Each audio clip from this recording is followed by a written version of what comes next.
Bonjour, on se retrouve à la Fontaine-Malais en plein cœur de Villepinte sur un projet de parcelle de jardin partagé poulailler qu'on a monté avec le bailleur social CDC Habitat. Je vous emmène? Let's go!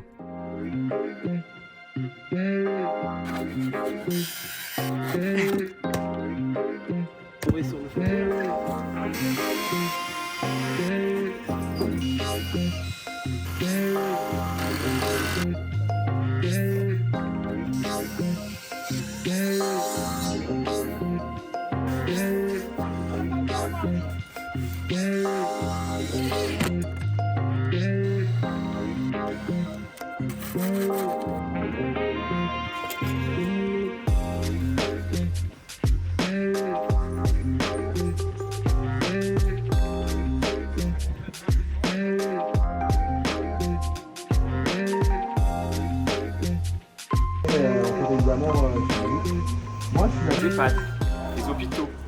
On peut continuer, donc là on a quasiment, donc on a le bâtiment qui est juste derrière. Des soucis. Voilà, donc grand format et on l'affichera dans le deuxième pas. Les choses importantes, exactement. Elle est dans ce qu'on appelle la volière, la grande cage ici. Ça c'est la volière. Ça c'est la trousse de secours où vous avez. Ouais. On accroche cette petite étiquette. La poule elle va pendre ici dans ces pondoirs ici. Et elle va dormir ici sur les perchoirs.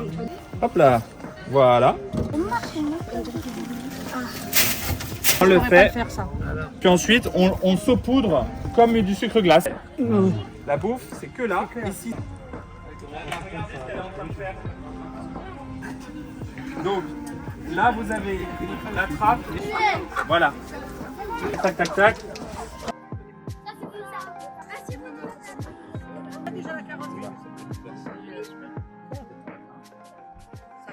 Bon, alors là, on est en club jardin avec notre jardinier, ici Benoît. Bonjour. Et puis les habitants de Villepinte, on est en train de définir les plans de culture, les associations de culture, le timing pour que tout s'enchaîne bien et surtout que les plantes qui s'aiment bien aillent ensemble et que les plantes qui s'aiment pas n'aillent pas ensemble. Voilà, parce que ça se réfléchit un jardin potager. Ah d'accord.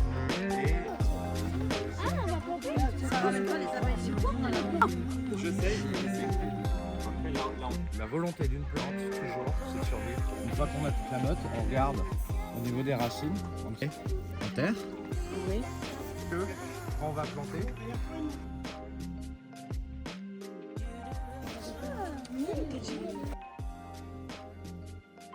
Bonjour Damien, est-ce que tu peux te présenter? Bonjour Xavier, oui je peux me présenter, je suis Damien Boucher, je suis chef de projet en développement social urbain. Je conduis des projets en quartier prioritaire sur le cadre de vie, la cohésion sociale, l'insertion. Pourquoi ce projet? Ça part peut-être d'une intuition. On a une parcelle du coup un peu dégradée qui vit mal, il y a du jet par les fenêtres, des difficultés un peu sur le quartier. Tout un travail un peu de diagnostic qui est fait avec l'amicale des locataires, avec la mairie. Perception qu'ici il y a un bon potentiel pour développer un espace de jardin. Mais on était certain que ce serait forcément mieux que l'état dans lequel c'était quand on l'a trouvé. On a décidé de se lancer après une concertation, après des discussions avec les locataires et après avoir conçu le projet avec eux. Ça m'emmène sur la deuxième question. Est-ce que tu peux me parler un petit peu des différentes étapes? Parce que ça fait maintenant 6 mois qu'on travaille ensemble. On essaie d'abord de vérifier quels sont les besoins, de diagnostiquer les problèmes et donc de calibrer des solutions adéquates. D'abord évidemment de la visite de site, de l'analyse un petit peu des enjeux. Ensuite, ce groupe s'est réuni pour concevoir du coup le jardin. On avait des mètres carrés neutres, vides. Il fallait en faire quelque chose. Donc on a décidé d'abord du coup de se lancer sur du collectif. D'avoir un poulailler qui sert un petit peu d'espace phare, d'espace un peu attractif. Et dans un second temps, de pouvoir développer d'autres dispositifs, peut-être des parcelles individuelles, peut-être un espace de détente. Enfin, ça va se faire au fur et à mesure. Voilà. Une chose particulière, c'est que ici, donc sur le montage, on l'a fait avec nos agents de montage pour le poulailler. Ouais. Mais la volonté, c'était aussi de faire quelque chose avec les habitants. Qu'est-ce qu'on a fait avec les habitants ici? Oui, alors ça, effectivement, ça fait partie intégrante un peu du projet. La participation des habitants, c'est à la fois dans, j'allais dire, les réunions et aussi du coup dans la construction elle-même du projet pour qu'ils se l'approprient. Et puis dans la construction du poulailler elle-même, du coup on a donné rendez-vous aux locataires qui étaient volontaires pour construire les bacs, vernir du coup le poulailler, tout de suite les impliquer. Et du coup, est-ce que tu peux nous parler un petit peu du volet clé en main de Naturarium, parce que c'est vraiment ce qu'on prône. L'avantage, je dirais, que j'ai eu avec Naturarium, c'est que le projet est bien calibré de A à Z. En effet, déjà, je dirais le standing, hein, quand même, on est sur voilà, esthétiquement parlant, quelque chose qui est très qualitatif, un rendu visuel qui plaît beaucoup aux locataires. Et dans les équipements, et puis même sur le volet pédagogique, les petits panneaux d'information et tout, qui répondent à la commande et qui satisfait du coup les locataires. Voilà. Bonjour Abdel. Bonjour. Est-ce que tu peux te présenter en 2 mots? Alors je me présente, je suis Villepintois, répondu présent parce que ça me parlait, voilà. Le plaisir de pouvoir construire quelque chose dans un quartier, Fontaine-Malais que je connais, j'y passe toujours devant. Abdel, toi, tu as été présent sur le chantier Oui. participatif notamment. Tu as été d'une aide ultra précieuse avec Jamila, Oui. mon duo de choc pour m'aider sur le chantier des bacs. Est-ce que tu peux me parler comment ça s'est déroulé? Écoutez, c'était ce qui m'a beaucoup plu, c'est cette initiative collective qui était superbe. Donc le fait est de découvrir des choses, un projet, mais surtout de le concevoir, de le construire et surtout de le mettre en réalisation en forme. Et est-ce que tu aurais un petit mot à dire, parce que tu es également conseiller municipal? Ah oui, je suis conseiller municipal à la ville de Villepinte. Un petit mot pour les collègues élus. Alors les collègues élus, j'aimerais bien qu'ils viennent nous rejoindre et qu'ils nous permettent d'élaborer des projets avec les citoyens. Et qu'on ait vraiment un lien social réel et concret sur le terrain. Je tenais vraiment à te remercier, l'organisme locatif, CDC Habitat, pour tout ce que vous avez fait pour les habitants, pour les Villepintois. Et puis j'espère que ça va se répandre à travers l'ensemble de l'Île-de-France. Salut Benoît, thématique potager-jardin pour Naturarium. C'est quoi grosso modo? Est-ce que tu peux nous dire en quoi ça consiste? Ça consiste à animer un club jardin tous les mois par exemple, les accompagner pendant tout le long de ce mois entre les différents ateliers, car justement ce qu'il faut pour avoir un potager viable et pérenne et avoir énormément de production pendant l'année. Les gens apprennent à mettre les mains dans la terre et prennent énormément de plaisir à ça. Et donc là, pour ce client-là et pour ce site-là, tu vas intervenir 9 fois en animation jardin et 3 fois en entretien. Est-ce que du coup, avec ça, tu penses que les habitants seront prêts pour suivre toute une année et produire leurs légumes eux-mêmes?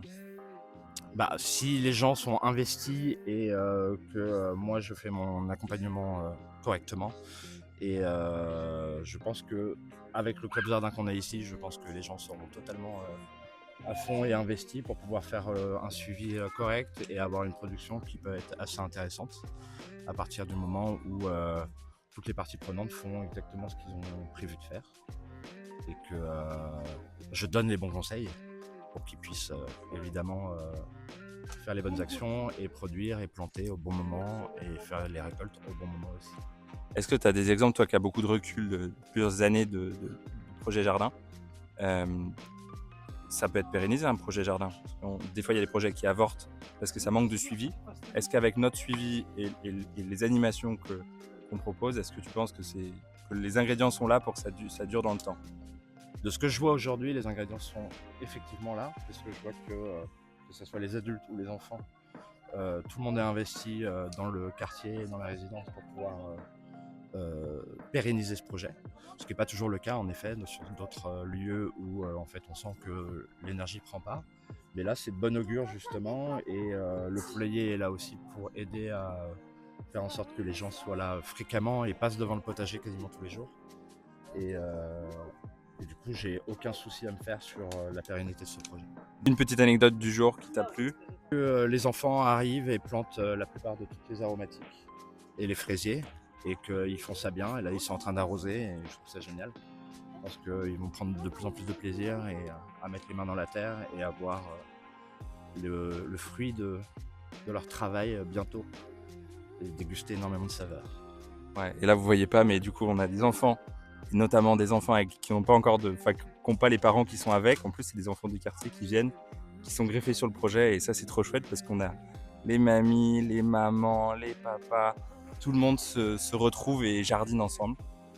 Bonjour Antoinette, est-ce que tu peux te présenter? Je m'appelle Antoinette Maupin, je suis présidente de l'amicale de Fontaine-Malais depuis 13 ans. Et alors toi, Antoinette, tu fais partie des premières engagées du projet. Est-ce que tu peux nous dire pourquoi est-ce que c'est important pour toi de faire ce genre de projet ici? Parce que la population a besoin de nouveau et a besoin de nouveaux projets. Donc ça, c'en était un qui a tout de suite été accepté. Et donc, tu peux le constater de toi-même, le monde qu'il y a, les enfants, ça intéresse beaucoup les enfants et c'est primordial. Toi qui es au contact au quotidien avec les habitants, Oui. c'est quoi les retours que tu as eus? Moi, Ouais. toujours très bien.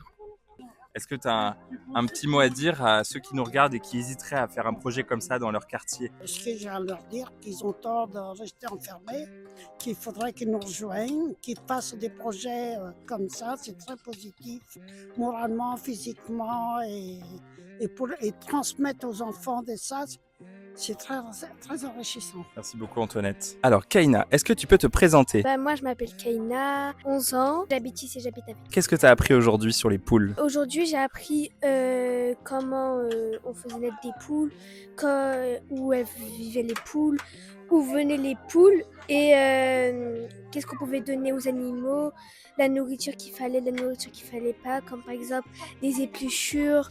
Super, merci beaucoup Kaina. Voilà. Bonjour Nora, est-ce que tu peux te Bonjour, présenter? Xavier.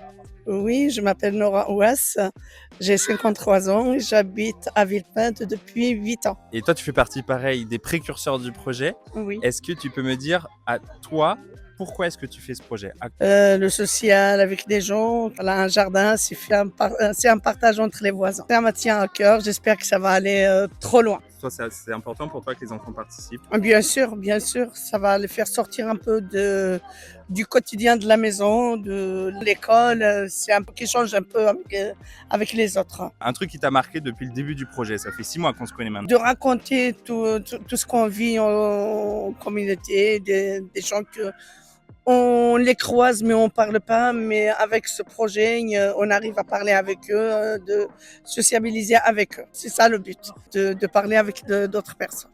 N'hésitez pas, c'est un beau projet. Et alors là, tu essayes de t'essuyer la tête parce que tu as les mains pleines de terre. Pourquoi tu as les mains pleines de terre? Parce que je suis en train de planter avec les enfants, on plante les arômes, on plante les fraisiers, voilà, ça fait chaud au cœur de voir tous les enfants qui participent. C'est ça qui fait vivre un quartier, voilà.